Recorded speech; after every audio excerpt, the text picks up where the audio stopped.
చెప్పండి. ఏమండి, మొత్తాన్ని అందరిని విడిచిపెట్టి వచ్చాడుగా. ఉల్లి విడిచిపెట్టాడు, వాకిలు విడిచిపెట్టి అన్నీ విడిచిపెట్టి వచ్చాడు.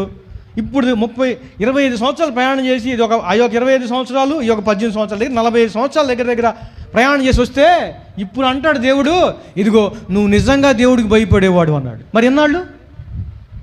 స్తోత్రం చెప్పండి.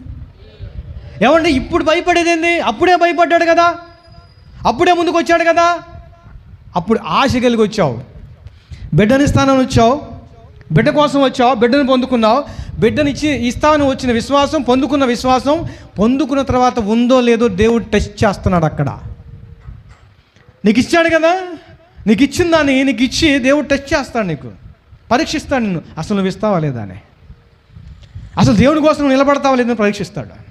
దేవుని కోసం ఎంత త్యాగం కలిగి ఉంటావు, ఎంతవరకు చేయగలుగుతావు. ఒక అవసరం ఉంది, ఈ అవసరంతో నేనేం చేయగలుగుతాను ఆలోచిస్తావా?